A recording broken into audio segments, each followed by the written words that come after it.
بسم اللہ الرحمن الرحیم نحمدہ ونصلی علی رسولہ الکریم اما بعد۔ محترم عزیزان ملت، آج کے اس پرکشش دور کے اندر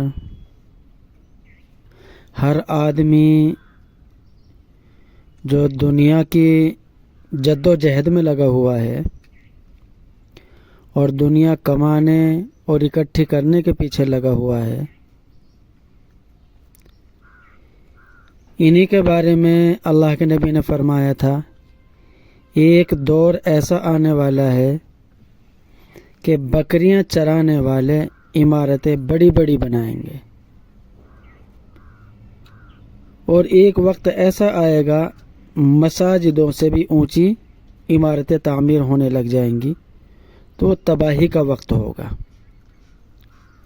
محترم سامعین کرام، آج وہ دور ہم سب کے سامنے ہے کہ ہر آدمی کی کوشش یہ ہے کہ میں اول درجے کا امیر ترین شخص بن جاؤں۔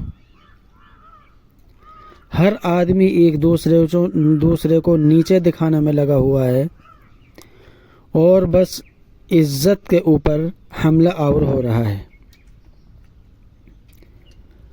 اور کچھ مخصوص گناہ اللہ کے نبی نے بتائے ہیں جو آدمی کو ہلاک کرنے والے ہیں، ان سے پرہیز کرنا چاہیے۔ تو حضرت ابو ہریرہ رضی اللہ عنہ سے روایت ہے کہ رسول اللہ صلی اللہ علیہ وسلم نے فرمایا، 7 ہلاکت خیز یعنی تباہ کن گناہ سے بچتے رہو۔ صحابہ نے پوچھا، یا رسول اللہ وہ کون سے گناہ ہیں؟ آپ نے فرمایا، ان 7 گناہوں کو گنوایا۔ اللہ کے ساتھ کسی کو شریک ٹھہرانا پہلا گناہ ہے، اور آج کے دور میں اللہ کے اوپر مکمل یقین رکھنا پہاڑ معلوم ہو رہا ہے، اور کہیں نہ کہیں شرک میں مبتلا ہوتے جا رہے ہیں۔ اور دوسرا کام ہے جادو کرنا، اور تیسرا کسی کی ناحق جان لینا کہ جسے اللہ تعالیٰ نے حرام قرار دیا ہے۔ چوتھے نمبر پہ ہے سود کھانا، اور 5ویں نمبر پہ ہے یتیم کا مال کھانا، اور 6 نمبر پر میدان جہاد سے پیٹھ پھیر کر بھاگ جانا، اور 7واں نمبر کسی پاک دامن بھولی بھالی ایمان والی عورت پر زنا کی تہمت لگانا۔ یہ بہت بڑے بڑے گناہ ہیں، ان سے ہم سب کو بچنا چاہیے اور پرہیز کرنا چاہیے۔ اور دین کے بارے میں آتا ہے، جو حدیث جس کے پاس پہنچے، جتنا دین کی تعلیم، دین کا علم جس کے پاس پہنچے، اس کو آگے تک پہنچائے۔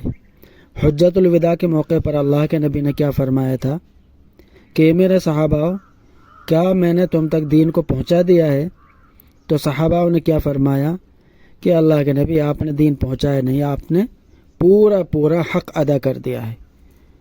تو پھر اللہ کے نبی نے فرمایا تھا، جو یہ دین تم تک میں نے پہنچایا ہے، اس کو غائبین تک پہنچانا، یعنی جو یہاں پہ نہیں ہے یا جن کے پاس دین نہیں پہنچا ہے، ان تک پہنچانا تم سب کا فرض ہے۔